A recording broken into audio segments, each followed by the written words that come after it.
Ok, protestante con duda sincera, quiere saber sobre los dogmas de la Iglesia Católica. Esto sucedió en el canal del papista romanista de José Plasencia, que le dejaré el link en la descripción del canal para que usted vaya, le dé like y se suscriba al canal. Vamos a ver la pregunta y la respuesta de José Plasencia. Dale play. ¿Católico o protestante? Diario ahorita que estoy más que nada buscando un poco más la verdad, creo que la teología reformada me convence un poco más, principalmente porque yo entiendo que dentro del protestantismo hay muchos problemas. Pero muchos problemas que hay dentro del protestantismo. Escucha lo que dice este joven. Un poco más, principalmente porque yo entiendo que dentro del protestantismo hay muchos problemas. Creo que cualquier protestante sincero diría eso. Por mi parte siento que en el catolicismo también hay unos problemas. Y la razón por la que no doy el salto de fe al catolicismo es porque hay ciertas cuestiones que les he estado dando muchas vueltas y que no las puedo responder, ¿no? Entonces, no sería un buen católico porque no podría responder esas inquietudes. Entonces, justo vi tu live y me pareció interesante poder quizá plantearte de manera breve alguna de esas inquietudes y que me ayudes a resolverlas. Está bueno, me gusta. Bueno, básicamente uno de los problemas que tengo es respecto a la soteriología de los dogmas de la iglesia y más que nada respecto a el momento en el que se oficializa. Por ejemplo, el último dogma es el de la Asunción de María, ¿no? Que creo que se dogmatiza en 1950. Ahora, no es que en 1950 de la nada el Papa tuvo un sueño y dijo que la Virgen es asunta, ¿no? O sea, sino que tiene un trasfondo de la tradición, se lleva ese trasfondo es que antes ya se creía. Muchos siglos que se creía. Entonces tiene un trasfondo tradicional este dogma, ¿no? Y en 1950 ya se oficializa. Ahora, mi duda surge, un sacerdote, por ejemplo, que en 1949 dudaba o negaba la Asunción y moría en estado de gracia con la iglesia. Ahora, si un sacerdote moría en 1950 negando el mismo dogma, moría destituido de la iglesia, en teoría, ¿no? Entonces siento que, si bien el dogma sigue, la verdad sigue, el requisito para estar dentro de la iglesia va evolucionando conforme a los dogmas. No sé si se entendió bien la pregunta. Ojo, está buena la pregunta. Sí, se entendió perfectamente. Está buena. Y la respuesta es que estas doctrinas que, como bien has dicho, entiendes que ya existían. Se creía. A pesar de que todavía no estaban dogmatizadas o no había una definición formal y última a la cual todos los católicos deben adherirse. Pero precisamente como ya existían las doctrinas y resulta que el dogma no es el único tipo de doctrina que debemos recibir. Entonces, en la iglesia hay una jerarquía de doctrinas. Hay una jerarquía de doctrinas. Y antes de que una doctrina llegue a ser definida dogmáticamente, ya estaba como parte de la jerarquía de doctrinas y resulta que todos los dogmas que tú te puedas imaginar, no solamente la Asunción, no solamente la Inmaculada Concepción, no solamente el dogma del purgatorio, no solamente el dogma de la Sagrada Eucaristía, todos los dogmas, antes de su definición, ya estaban en la jerarquía de doctrinas y estaban en lo más alto. Si tú me preguntas, o tú me dices, José, a ver, me estás diciendo que entonces lo que hoy llamamos dogmas ya existían y me estás diciendo que incluso estaban en lo más alto. Entonces, ¿cuál es la diferencia? La diferencia es que hoy ya tenemos una definición de manera oficial, vinculante, la cual viene a resolver cualquier duda que podamos tener sobre algún punto particular de la doctrina. Por ejemplo, te doy un ejemplo. Bien ejemplo. La doctrina de la Inmaculada Concepción realmente siempre se creyó en la impecabilidad de la Virgen. Donde había alguna duda es en qué momento recibió, esa gracia, ese privilegio. Y dice la iglesia que fue desde la concepción. De ser sin pecado. ¿En qué momento recibió la impecabilidad? Unos creían que tal vez fue un poco antes del nacimiento, otros decían que fue cuando nació, otros incluso que fue un poquito después del nacimiento. Y la iglesia dice, no, este don, esta gracia, este privilegio, lo recibió justo en el instante de la concepción. Entonces ahí viene Inmaculada Concepción. pero siempre se creía que la Virgen era inmaculada. Entonces, siempre hemos creído esas doctrinas, pero es cierto, la Iglesia en momentos de la historia ha tenido que darnos una definición final. Entonces, el sacerdote que tú decías de 1949, a pesar de que no existía el dogma, sí existía la doctrina y no podía negar la impecabilidad de la Virgen. Si lo negaba con pleno conocimiento, ese sacerdote estaba en problemas, más allá de que no existía la definición dogmática como comenzaría a existir en 1950. Entonces, si el sacerdote en 1949 expresara alguna duda sobre si la Virgen murió y rápidamente fue llevada al cielo, o no murió, sino que fue llevada directamente sin morir, en ese punto el sacerdote no está pecando porque la Iglesia no se ha definido sobre ese punto. Pero lo que la Iglesia siempre ha enseñado es que la Virgen fue asunta al cielo. De hecho, hasta el día de hoy, si revisas la definición de la Asunción, no dice, no especifica si murió o no murió, no lo especifica. Ese es algo que la Iglesia al menos no quiso pronunciarse a la hora de definir el dogma de la Asunción. No sé si más o menos queda claro. Me gustaría escuchar qué piensas.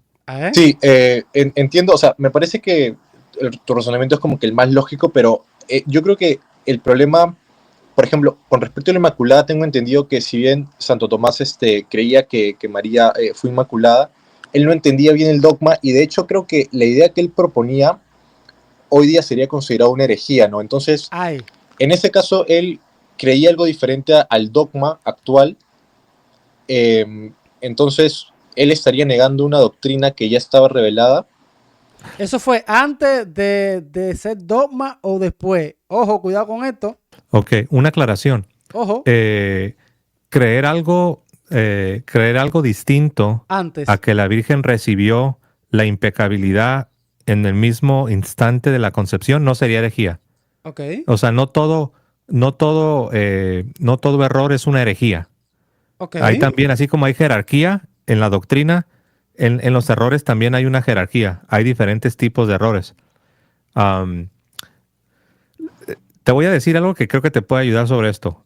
Si tú me preguntases, ¿por qué es que algunos llegaron a especular sobre el momento preciso en que habría recibido esa impecabilidad la Virgen? Y la respuesta es la siguiente. Porque no se tenía muy claro cuándo comenzaba la vida humana. Hoy sabemos que la vida humana comienza desde el primer instante de la concepción. Cuando tú y yo fuimos concebidos en el vientre materno, en el primer instante comienza la vida humana. En la Edad Media no se tenía esa claridad sobre en qué momento preciso comienza la vida humana. Muy bueno. Por eso algunos decían que, incluso algunos llegaron a decir que fue desde el primer instante, otros decían que un poco después, otros decían que quizás cuando nació. Entonces, si tú preguntas por qué no existía claridad sobre en qué momento exacto recibió la impecabilidad, y la respuesta es esa, es porque no se había definido cuándo es que comienza exactamente la vida, ¿no? Hoy lo sabemos, que es en el primer instante, en el primer microsegundo de la concepción, comienza la vida humana. Ahora, si Santo Tomás de Aquino o algún otro teólogo o filósofo llegaron a especular que quizás esto habría sido en algún momento durante el tiempo de gestación en el vientre materno, no es una herejía, simplemente es errar, pero no se considera herejía porque en la Iglesia todavía no se había pronunciado, no se había pronunciado sobre el momento específico. ¿Cómo ves? Bueno. Ok, entonces, y una duda para que me quede claro, o sea, si en 1905, por ejemplo, un sacerdote dudaba o negaba la Asunción, ¿podía ser oficialmente destituido de su cargo?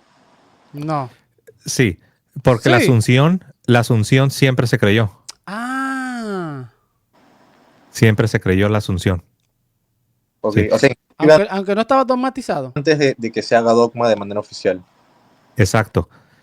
Porque recuerdas que hay una jerarquía. Lo más alto es cuando la Iglesia dogmatiza un punto doctrinal. Lo dogmatice para que quede claro. Pero si tú ahorita me preguntaras, ¿y antes de la dogmatización, qué hay? Y ahí es donde entran los demás niveles. Y la Asunción, la Inmaculada, ya estaban en lo más alto, tenían todo. En otras palabras, mira, déjalo manejo de esta manera. Todos los dogmas siempre han estado en lo más alto, con la excepción de que no siempre tuvieron una definición formalizada y finalizada, pero siempre estuvieron en lo más alto. Ujú. Ok. Y todos los dogmas tienen el mismo peso o el mismo valor soteriológico. O sea, es decir, negar la Asunción es al mismo nivel soteriológico que negar la Trinidad. Los dogmas, por ser revelación divina, en un sentido, tienen el mismo peso porque son revelación divina. Todos. Pero también dentro de la doctrina hay cosas que definitivamente son más esenciales, otras son más accidentales. Ok. Sí, porque, por ejemplo, una duda que me daba es que me causó ruido, por ejemplo, quizás los dos últimos dogmas marianos, por ejemplo, el de la virginidad perpetua, porque tengo entendido que en el documento tiene una pena de anatema, ¿no? Y siento que no es un dogma cristológico, o sea, que no parte de una pregunta cristológica. Entonces, ahí es donde yo digo, ¿de verdad está al mismo nivel? O sea, mi consecuencia por negar la virginidad de María es la misma consecuencia que voy a tener soteriológicamente por negar la deidad de Cristo, porque como es un dogma, es bajo la pena anatema, ¿no? Entonces, Sí. eso me hace ruido un poco. Mira, está haciendo muy buenas preguntas este protestante, muy buenas preguntas. Al parecer que él hizo la tarea y quiere saber. Dígame ustedes qué opinan. Si la premisa de tu comentario fuese verdad, yo estaría de acuerdo contigo. ¿A qué me refiero que si la premisa de tu comentario fuese verdad? A ver. Dices que estos dogmas marianos no serían cristológicos. Y ahí es donde no estoy de acuerdo contigo, porque sí son cristológicos. De hecho, la razón que son dogmas o la razón que son creídos o existen es porque son cristológicos. Y para prueba un botón, si vas a Lutero, si vas a los escritos de Martín Lutero y Juan Calvino, ellos condenaron duramente a algunos anabautistas, a los anabaptistas, que precisamente negaban las doctrinas sobre la Virgen. Ahora, obviamente, nunca hicieron un anatema, no hicieron una definición diciendo anatema, pero si tú ves lo que ellos dijeron sobre los anabautistas, que negaban las doctrinas de la Virgen, se expresaban duramente. ¿Qué? No porque eran idólatras o porque creían que la Virgen era diosa, no, sino porque ellos entendían, como ellos sí tuvieron, hay que decirlo, sobre todo Lutero, tuvo escolástica, tuvo teología, tuvo dogmática. Él era un doctor. Martín Lutero era un doctor en Sagrada Escritura. Y aún así se equivocó con mucha doctrina, cambió muchas cosas, malinterpretó. Para que ustedes vean, siendo todo eso, se equivocó. Martín Lutero había recibido toda esta formación y él entendía que negar las doctrinas de la Virgen, aún en aquel tiempo que todavía no habían sido dogmatizadas, pero él entendía que era hacerle un despropósito, un deshonor a Cristo. Porque cuando hablamos de la asunción al cielo, estamos diciendo que el cuerpo de la Virgen no vio corrupción, lo cual está en armonía con que la Virgen estuvo libre del pecado. Todo esto con miras a que ella se convertiría en la madre del Mesías. Y aquí hay unas cosas bien profundas, porque hay gente que dice, pero ¿por qué tenía que ser sin pecado? Y yo les contesto, por la misma razón que el arca de la antigua alianza tenía que ser de materiales puros, de oro puro, y tenía que ser todo pulcro. Nadie podía tocar el arca. ¿Te acuerdas aquel que tocó el arca de la antigua alianza y se murió? Sí. Cayó muerto, redondo. Es porque es sacro, es algo que es...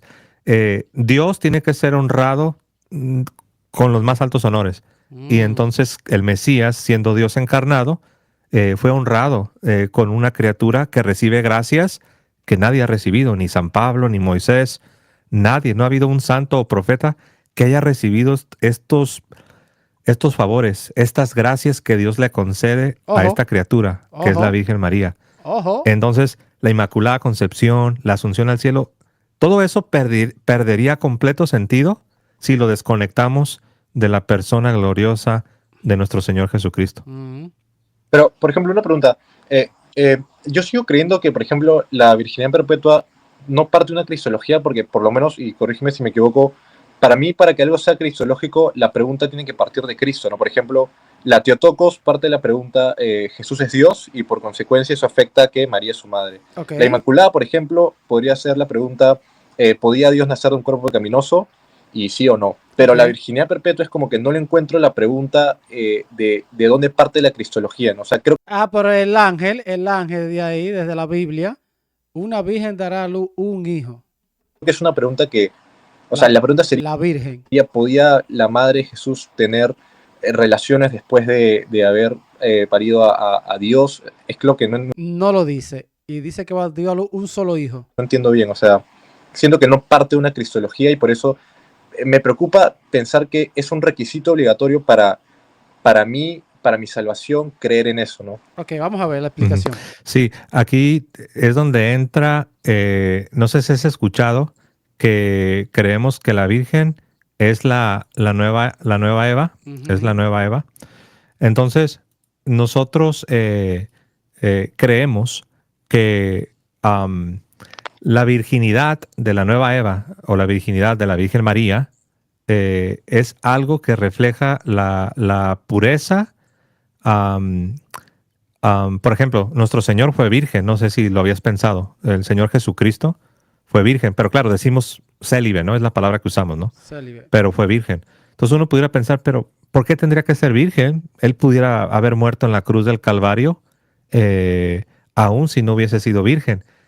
Bueno, si lo ves desde un punto de vista meramente humano, o sea, solamente diciendo, pues no hay nada malo con casarte, con tener hijos, no es pecaminoso, no es algo así que sea intrínsecamente ah, pecaminoso, ¿no? Y la respuesta es sí, tiene razón, no es algo pecaminoso, al contrario, el matrimonio es santo, es algo sagrado.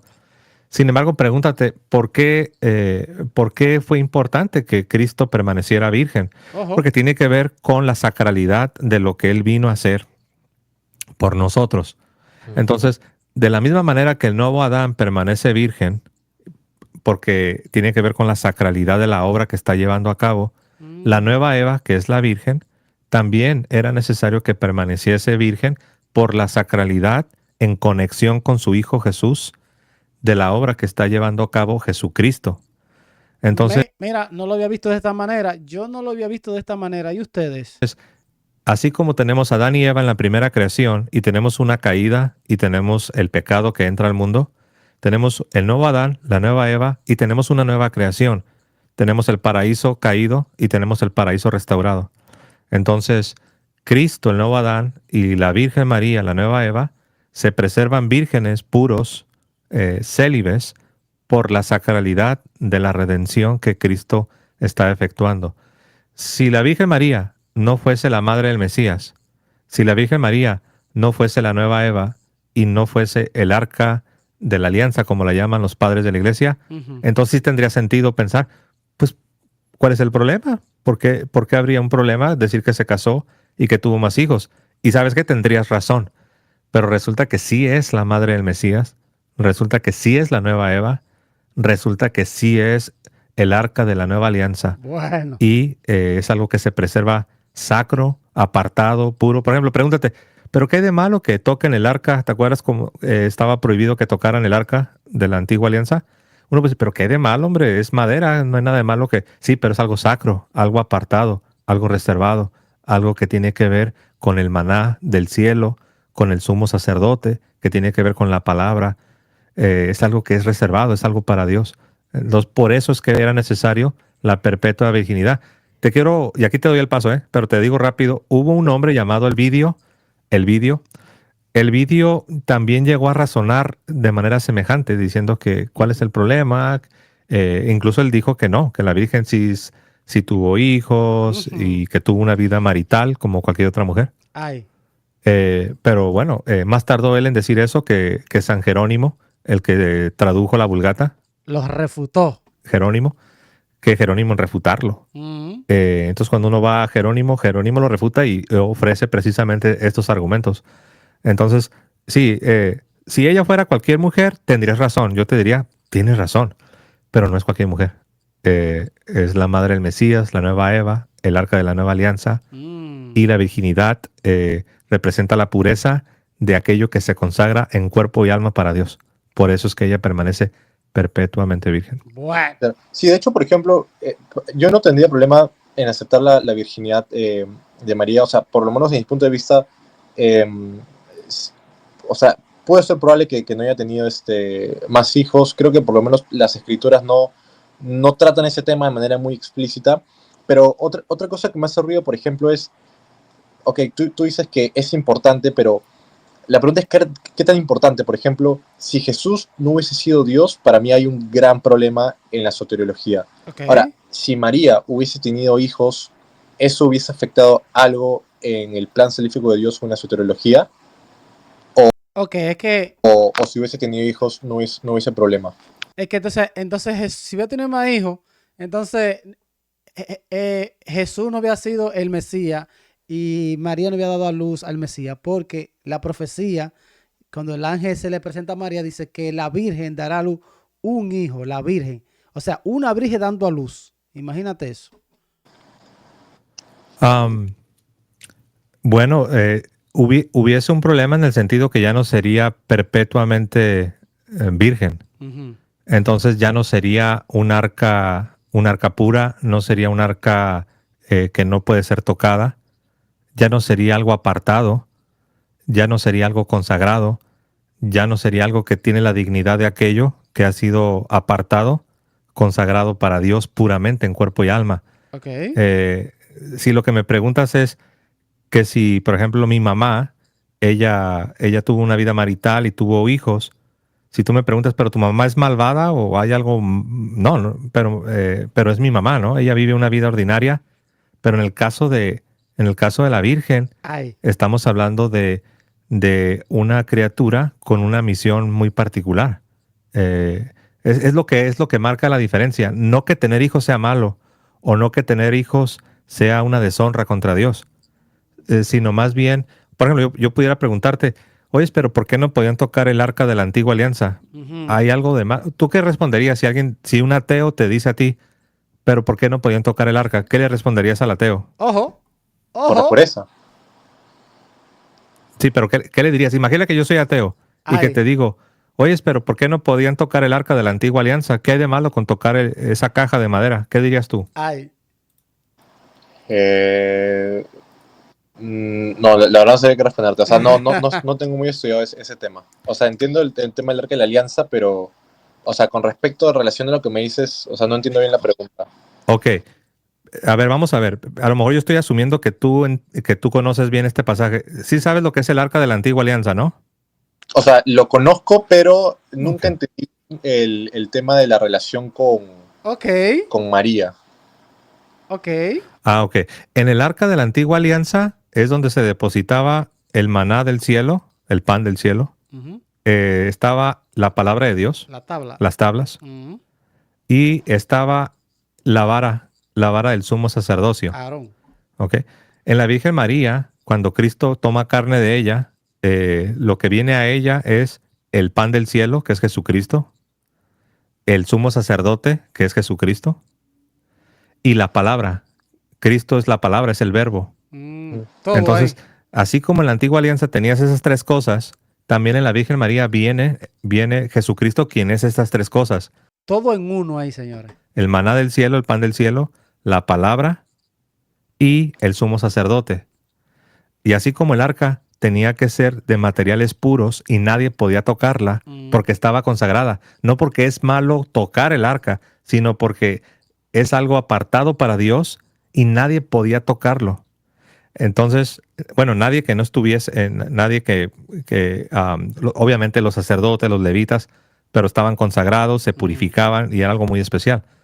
Entonces, un ateo que me escuche decir esto puede decir, pero ¿cuál es el problema? Es una caja de madera. Es cierto, está revestida de oro, pero ¿por qué no la pueden tocar?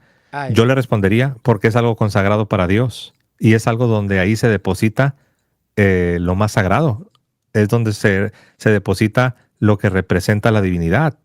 Y así fue María, consagrada, apartado para... Ok, ya entiendo. La palabra de Dios, el pan del cielo, el sumo sacerdocio. Por eso es que nadie puede tocarlo. Y por eso es que está hecha de materiales especiales, de materiales que representan la pureza. De la misma manera, pero incluso mejor, si esta era una arca de madera y solamente ponías el maná, las tablas y la vara del sacerdocio, ahora imagínate donde Dios mismo se hizo carne Me refiero a la Virgen María. Si eso se decía de aquello que era terrenal, ahora imagina de Dios haciéndose hombre. Está bueno, Entonces, está bueno. la Virgen María, por eso se preserva libre del pecado, pero también se preserva virgen para no ser tocada. Para no ser tocada y ser pura en cuerpo y alma, totalmente consagrada a Dios. Por eso es que era necesario que nadie la tocara. Y me causa duda ese salto de nadie tocar el arca, a nadie tocar de manera sexual a María. O sea, ¿cómo se hace ese salto? Porque el arca era tocar de manera literal. Ajá. Entonces, ¿cómo se hace ese salto que a María no se le toca, pero en el sentido de que tiene que permanecer virgen? Porque iba a dar a luz un hijo. La Virgen. Porque la virginidad, tanto en el Antiguo Testamento como en el Nuevo, representa pureza y consagración. Representa santidad. Ojo. Ok. Sí. Ok. Y esto que te digo, nomás para que sepas, esto no es algo que yo lo estoy acá inventando. Si ahorita te enseño y estoy tentado así enseñártelo, Ay. si vamos a los padres de la iglesia, te vas a dar cuenta que ellos hablan de esto. Mira, es más, no solo estoy tentado, te lo voy a enseñar rápido. Vamos a ver. Vamos a ver. Vamos a ver. Permíteme, déjame. Vamos a ver. Vamos a ponerlo aquí en un lado. Bueno, ni lo vas a alcanzar permíteme, voy a ver si hago esto. Ahí, mejor. Ok, déjame ver si lo hago grande. Ponlo más grande, sí. Ponlo más grande. Vamos a esto. Origen. Bueno, mira. A ver. ¿Has escuchado hablar de San Atanasio, el que defendió la divinidad de Jesucristo? Ay. Sí, claro. Él fue el que refutó a los arrianos, a los testigos de Jehová de aquel tiempo. Y este San Atanasio dijo, por tanto, quienes niegan que el Hijo proviene del Padre por naturaleza y es propio de su esencia, o sea, que el Hijo es de la misma esencia que el Padre, dice, nieguen también que tomó verdadera carne humana de la siempre Virgen María. Uy, siempre virgen. Entonces, nota cómo para San Atanasio negar que Jesucristo era de la misma naturaleza, de la misma esencia que el Padre, cómo él equipara esto con también negar que Cristo tomó la carne humana, y mira lo que dice. Siempre virgen, de la siempre carne virgen. Humana de la siempre Virgen María. San Atanasio. Entonces, ¿te acuerdas que tú decías que esto como que no te parece muy cristológico? Mira, y miren el año 200, este es el año 360 después de Cristo. Uy. Pero, sin embargo, San Atanasio, el gran defensor de la divinidad de Jesucristo, 270, 360, ¿esa es? Para él esto es Puede ser el capítulo. súper cristológico, porque dice, mira, los que niegan que el Hijo es de la misma esencia y naturaleza que el Padre, pues que también entonces nieguen que Él tomó carne de la siempre Virgen María. Entonces, si la interpretación que yo te di, la explicación que te di hace un momento fuese falsa, digamos que es una interpretación falsa, la pregunta del $1.000.000 es, si es falsa la explicación católica sobre la perpetua virginidad y lo importante que es con relación a Jesucristo, la pregunta es, ¿por qué aparece esta forma de interpretar en los padres de la iglesia? ¿Por qué, si fuese falsa, no deberíamos encontrar nada de estos escritos en los padres de la iglesia? Bueno. Deberíamos encontrar algo parecido a lo que tú dices, que no hay ningún problema, que no fue siempre virgen, que no hay nada de malo con que tuviera hijos, pero los padres no dicen eso. Exacto. Mira lo que dice Epifanio de Salamina.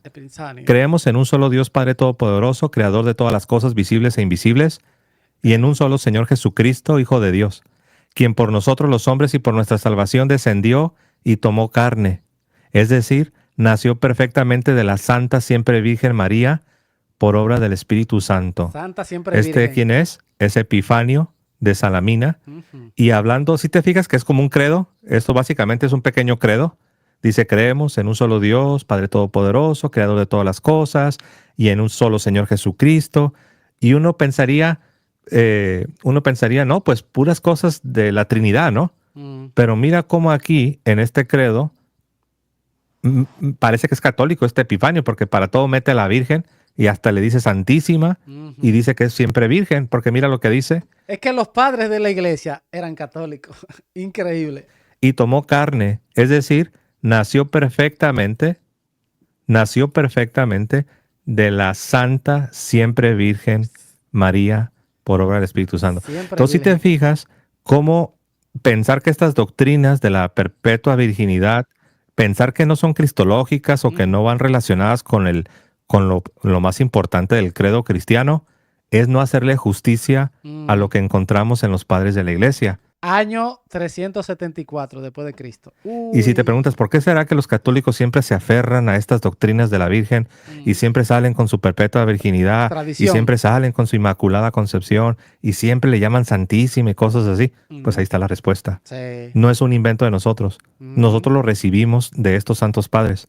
Y vemos que en este pequeño credo no solamente se confiesa al Creador, al Señor Jesucristo, sino que también se confiesa que nació de la Santa Siempre Virgen María por obra del Espíritu Santo. Y ahí está la cita, está la fuente, y podemos seguir. Acá hay otra, mira. Otro más. Dice, y a Santa María se le añade invariablemente el título de Virgen, porque esa santa mujer permanece inmaculada. Uy, virgen. Entonces, si te fijas cómo relaciona la virginidad con ser inmaculada, dice Virgen, porque esa santa mujer permanece inmaculada. Entonces, como tú y yo no somos judíos, acá regreso contigo, permíteme. Bueno. Como tú y yo no somos judíos, quizás tú y yo no relacionamos la virginidad con consagración, con santidad, con pureza. Pero los judíos, y después por extensión los cristianos, sí continuaron con la virginidad como un sinónimo de pureza, Ojo. de consagración, de entrega total, de algo reservado para Dios. Y faltó enseñarle qué pensaba Martín Lutero también, el padre de los protestantes, de la Virgen María, cómo se refería a ella y qué pensaba si era virgen. Que yo he visto que José Plasencia lo ha mostrado, un texto ahí de Martín Lutero, hablando muy bien de María. ¿Y alguna vez has preguntado, ¿por qué será que las monjas, por qué será que las monjas toman votos y prometen mantenerse vírgenes?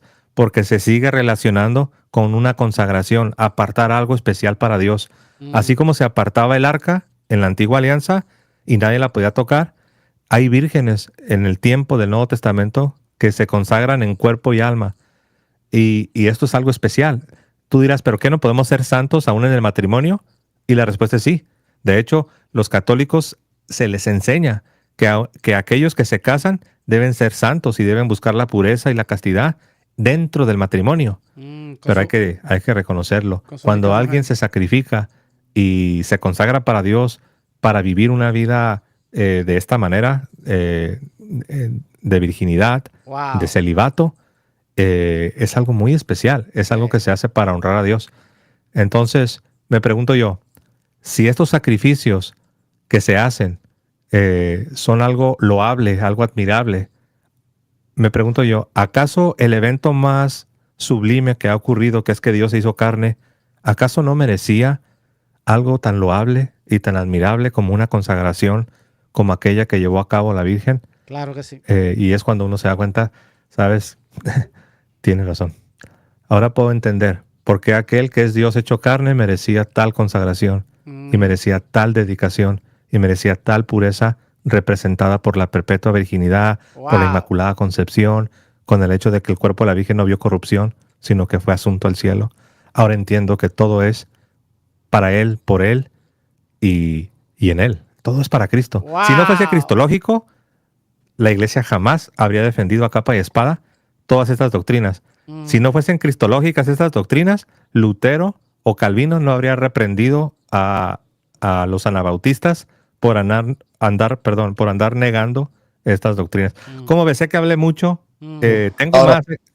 Tengo un montón de citas.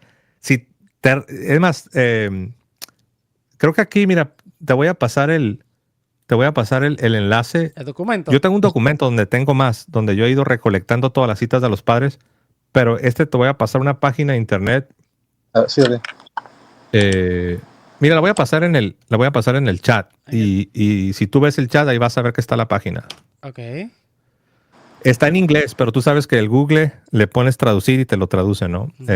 Ahí lo puse en el chat. Tú mismo investiga y te vas a dar cuenta. Tú puedes decir ahorita, ¿sabes qué? Este José Plasencia no me convenció y está bien. Pero cuando tú investigues por ti mismo, tú mismo vas a descubrirlo y tú mismo vas a decir, ¿sabes qué? Ahora puedo ver por qué era importante que la Virgen permaneciera Ok. virgen para siempre. Interesante. ¿Cómo ves? ¿Qué te viene a la mente? No, yo feliz de escucharte. Voy a revisar el documento que me has enviado. Entiendo el punto. Sí tengo entendido que en los padres, bueno, no lo he seguido a profundidad, pero tengo entendido que hay una alta concepción mariana. De hecho, también creo que, bueno, la visión luterana también y el Calvino era, era amplia sobre eso. No estoy seguro que si Lutero estuviese vivo hoy día reprendería a muchos evangélicos. Así que voy a leer esto. Igual me sigue haciendo ruido el tema de la soteriología, ¿no? O sea, a nivel de cómo pasa de una verdad piadosa a una verdad que si yo la niego o dudo, puedo condenarme, ¿no? Me sigue haciendo ruido eso, Ay. pero voy a leer bien este documento que me has mandado con las citas y bueno, para estudiarlo bien y quizá próximamente subirlo. Sí. Ok. Solo hay como una pequeñita aclaración. Los dogmas, antes de que se definieran, antes de que dieran la definición final y formal, Ya se creía. no eran creencias piadosas, eran doctrinas de la más alta jerarquía, con una excepción. Eran doctrinas de la más alta jerarquía, con una excepción. A ver. Y la excepción es que aún no se habían definido de manera final y de manera formal. Claro, porque mira los padres de la iglesia y la fecha, el año 300, 300 y pico, y ellos ya creían eso, padres de la iglesia. Y tú sabes que eso el dogma fue que se determinó ya después, pero ya se creía. Pero siempre estuvieron en lo más alto. Siempre estuvieron en lo más alto. Una última pregunta. Yo tengo entendido que, obviamente esto no se sabe, pero el que se dice que puede ser el siguiente dogma es María como corredentora. ¿Eso es verdad? Y sí. Acá yo tengo una pregunta. Corredentora. Si tú niegas hoy en día o te causa mucho ruido que María sea corredentora, ¿eso te perjudica? O sea, ¿tienes alguna... o si un sacerdote lo niega, igual que la pregunta que te hice de la Asunción, ¿puede ser destituido? Ojo, está bueno. Él hace muy buenas preguntas, este muchacho. Negar eso que aún no se ha oficializado. Vamos a ver. En este caso, lo que no pudiera suceder es que no pudiera suceder que te acusen de estar negando un dogma definido, porque aún no está definido. Pero lo que sí puede suceder, si tú dices, ¿sabes qué? Ya me explicaron cómo funciona esto de que la Virgen participa de manera peculiar en la redención y no lo acepto, no lo acepto. Ahí te estarías metiendo en problemas, más allá de que no se te va a decir que estás negando una definición dogmática. Estás en problemas porque estás negando algo confesado por los padres, algo que está en los catecismos. Y aquí está el ejemplo perfecto. Esta es una creencia que todavía no ha sido definida dogmáticamente, no hay una definición final. Y ya se cree. Pero no se sigue que porque no ha sido definida dogmáticamente, que no se crea desde ayer, diríamos, que no se crea desde siempre. La doctrina sí se cree. Se cree que todos los santos tienen una participación en la redención, pero hay una criatura que tuvo una participación de una manera que ningún otro santo ha tenido. Y en ese sentido decimos que la Virgen es corredentora. Ahora tú me preguntarás, José, ¿a qué te refieres con corredentora? Exacto, porque se confunden los protestantes. Explícalo mejor. Porque en mi cabeza yo me imagino que en la esquina azul está Jesucristo el Redentor. Y en la esquina roja está la Virgen, como que 50% la Virgen y 50% Cristo. Ay, no, así no nada más lejos de la realidad. No es así. San Pablo dice que él está sufriendo para salvar a muchos. Pablo dice que él sufría para salvar a muchos, en la iglesia. Pero ya Cristo no hizo eso. Pero Pablo dice que sí. Y San Pablo dice que él en su cuerpo estaba completando lo que faltaba a los sufrimientos de Cristo. Si yo fuese protestante, yo quisiera refutar a Pablo. Sí. Porque yo le diría a Pablo, ¿Cómo que estás completando en tu cuerpo lo que falta de los sufrimientos de Cristo? ¿Acaso no fue suficiente lo que Jesús? ¿Qué no sabes que la obra de Cristo es completa y perfecta y suficiente? Estás negando la suficiencia del sacrificio sustitutorio expiatorio de Cristo. Pablo me respondería, no, no estoy negando la suficiencia de Cristo. Lo que estoy diciendo es que yo, con mi vida que estoy rindiendo a Dios de sacrificio, yo estoy participando de esa redención. Por eso dije que Por eso es que Dios nos hace partícipe. lo que falta de los sufrimientos de Cristo en favor de la iglesia, yo lo estoy padeciendo en mi cuerpo. Lo que falta. Entonces, San Pablo habla de una participación de la redención que redunda en la salvación de las almas. Por eso él decía, a los judíos me hago judío, a los gentiles me hago gentil para salvar a muchos. Entonces, la Virgen María participó de una manera que Pablo no participó. La Virgen María participó de esta redención de una manera que San Francisco de Asís, que San Agustín de Hipona, que Santo Tomás de Aquino no participaron. Te doy un ejemplo y creo que te va a ayudar. Mira, ¿estás de acuerdo conmigo que Eva, aquí hablo de la primera mujer, Eva, ¿estás de acuerdo conmigo que Eva tuvo una participación en la caída y en el pecado de la humanidad Sí, que nadie más ha tenido? sí. Claro, la pionera. Los pioneros. Exacto. Ella fue engañada, ¿no? Fue la que fue engañada. Ahora te pregunto, mira qué interesante, creo que te puede ayudar. María. Mira, grandes pecadores, grandes criminales los ha habido. Pero nadie de los grandes criminales, nadie de los grandes pecadores ha participado en la caída, en la introducción del pecado, de la manera que Eva participó.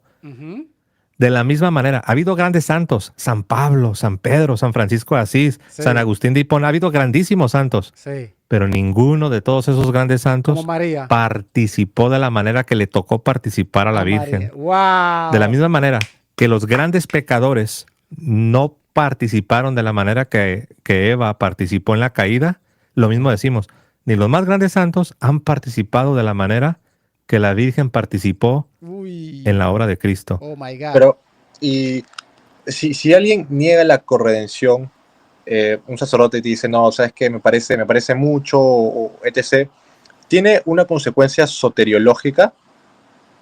Es decir, podemos decir que su salvación corre peligro. Y si me dices que sí, cierro con esto, si me dices que sí, entonces mi pregunta sería, si hay dogmas que pueden afectar mi soteriología, que aún no han sido definidos, ¿dónde los encuentro? O sea, ¿cómo puedo saber todas las cosas que aún no se han definido que pueden atacar mi soteriología? Porque en última instancia es lo que más le importa a un cristiano, ¿no? Lo que le va a hacer saber. Excelente pregunta. Y la respuesta es en los catecismos. Por eso tenemos catecismos en la Iglesia Católica y tenemos los documentos del magisterio, de los maestros, de los obispos, de los papas, de los doctores, de los papas. Entonces, no es un misterio, no es algo así como que no es algo así como que está escondido y que el católico se lo saca de la manga. y estamos así como que a ciegas. No, están los catecismos. Y es el trabajo de los pastores, es el trabajo de los sacerdotes, de los obispos, enseñar a los fieles.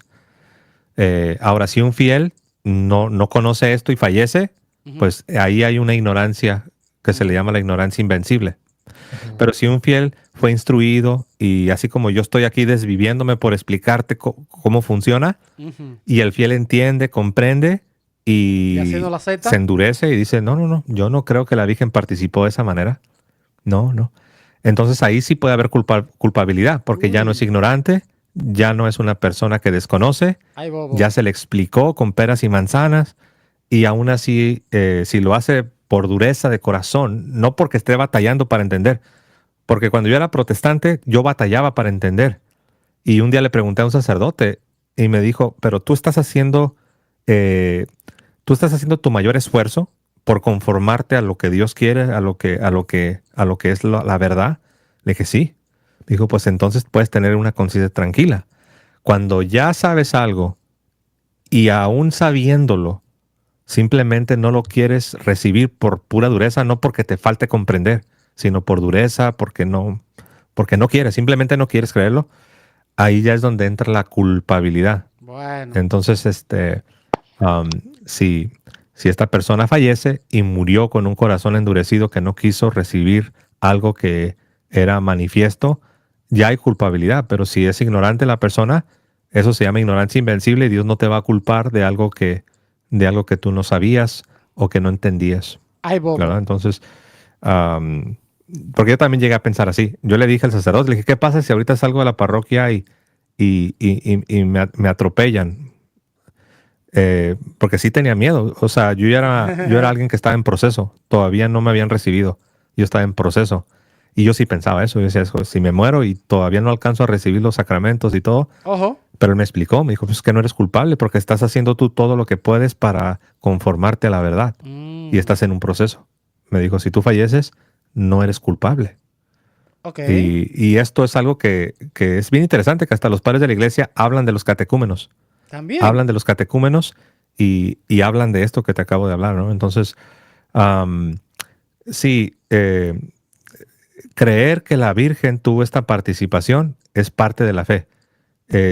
Si alguien lo rechaza, así con pleno conocimiento y de manera voluntaria, Ay, por bobo. dureza de corazón, Ay, sí, bobo. esta persona está poniendo su alma en peligro. Mira, te voy a dar un ejemplo. Ya Ay. no hablemos sobre algo que es católico, sino hablemos de algo que los protestantes sí lo aceptan. A ver. ¿Tú crees que Cristo tiene dos naturalezas? Sí. Ujú. Ok. Ujú. ¿Qué pasaría si tú niegas que Cristo tiene dos naturalezas y tú dices que Cristo solo tiene una naturaleza? No dos, sino una naturaleza. Bueno. ¿Eso haría que te vayas a la condenación? Ay. Eh, Ahí te diría, bueno, claro, una cosa es desconocer, porque hay Ah. muchos que, claro, desconocen eso de las naturalezas y otras es negarla, Exacto. El mismo ejemplo. Ujú. conociendo, ¿no? La risa de eso. Eh, Ajá. entonces ahí te diría lo mismo, ¿no? O sea, Sí. eso, o sea, no sé hasta qué punto llegar al extremo, porque también podría decirte que hay muchas personas que no entienden la Trinidad, pero es por desconocimiento, ¿no? Pero lo creen. No es porque tengan, o porque intelectualmente lo rechacen, ¿no? Entonces, en ese caso sí yo creo que hay muchas personas que no entienden muchas cosas, pero, pero bueno, por Ujú, sí. desconocimiento, ¿no? Pero si es por un rechazo intelectual, entonces tendríamos que decir casi a ciencia cierta que, no sé, por ejemplo, los sacerdotes ortodoxos no van a ser salvos, porque ellos entienden la teología y la estudian y rechazan, por ejemplo, la autoridad papal. Mm. Entonces, bajo esa lógica, ellos sí tienen conocimiento y por endurecimiento de corazones o lo que sea, lo rechazan, entonces sí están condenados. Bueno, Sí, condenado, el único que condena es Dios. Dios. Nosotros no somos Dios, pero vamos a ver qué responde Jesús. Jesús. es que ahí, y eso José. aplica no solo para protestantes o para ortodoxos, esto aplica también para aquellos que de plano nunca escucharon la proclamación del Evangelio. A eso me refiero cuando yo te manejaba el concepto de ignorancia invencible. La ignorancia invencible es cuando tú no pudiste hacer nada para haber, para haber, para haber creído. Pero hay una ignorancia que no es invencible. Hay una ignorancia que es voluntaria. O sea, es algo que te lo explicaron, te lo enseñaron, tuviste acceso, pudiste tú mismo haber estudiado, pero simplemente no quisiste. Simplemente dijiste, a mí qué me importa esto de corredención, qué me importa. Y no quisiste, ¿no? Eh, y eso ya no es ignorancia invencible. Bueno. Eso ya es algo que ya nace de un rechazo aquello que la iglesia enseña. Y aquí es donde entra la importancia de la iglesia, porque uno puede decir, pero realmente tengo obligación, y es cuando uno se acuerda que Cristo le dijo a los apóstoles, el que a ustedes los recibe, A mí me recibe. a mí me recibe.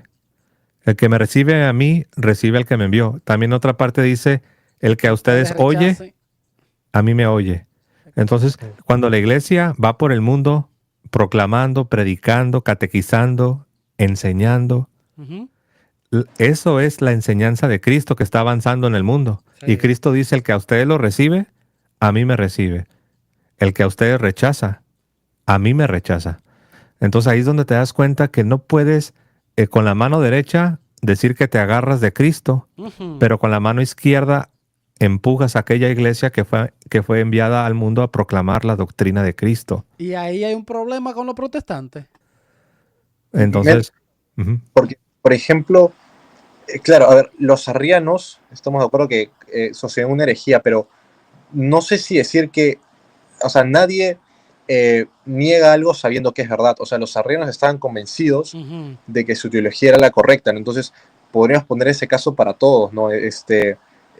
Podríamos decir que no es endurecimiento de corazón, sino que estoy convencido de que mi postura es la correcta, ¿no? Porque... Entonces, ¿dónde tú dejas los maestros que Jesús dejó en su iglesia y que debemos obedecerle y hacerle caso? ¿Qué pasa con esa vuelta entonces? Veo muy poco probable que alguien, sabiendo que algo es verdad, lo rechace, ¿no? O sea, son casos escasos. Sí, sí, pero si fuese cierto lo que dices, entonces no existiría la herejía, no hubiera herejes. Pero nosotros sabemos por la historia que sí existe la herejía, sí existen los herejes y sí existe la condenación por herejía. Entonces, sí, tienes razón cuando razonas que lo natural es que alguien que comprende la verdad, lo natural es que la acepte, que la abrace, que la crea. Tienes razón. Pero ¿cuál verdad? Sin embargo, los seres humanos no siempre actuamos en armonía con la ley natural y con la revelación divina. Muchas veces vamos en contra. Por ejemplo, mira, creo que este ejemplo te puede ayudar. Ok, vamos a ver. Sería natural pensar que un cristiano que ha sido perdonado, que ha sido lavado, que ha recibido la gracia, sería natural pensar, o sería lo más natural que este cristiano ya no vuelva a ensuciarse con el pecado. Porque así como uno dice, pero ¿cómo crees que alguien que comprenda la verdad la va a rechazar? Es lo mismo. ¿Cómo crees que alguien que ya fue lavado, que fue perdonado, cómo crees que se va a volver a ensuciar con el pecado? Pero caemos. Sin embargo, sucede. Sí. Sin embargo, sucede. Caemos. Tanto con el pecado como con la herejía, ¿no? Entonces, lo que te puede ayudar es recordar que la manera como los arrianos podían saber al 100 que estaban en error era llevándose de la iglesia que Jesús dejó. Es porque sí existe una iglesia. Si no existiera una iglesia con autoridad de Cristo para definir y para confirmar doctrina, exacto, entonces sí entraría lo que tú dices.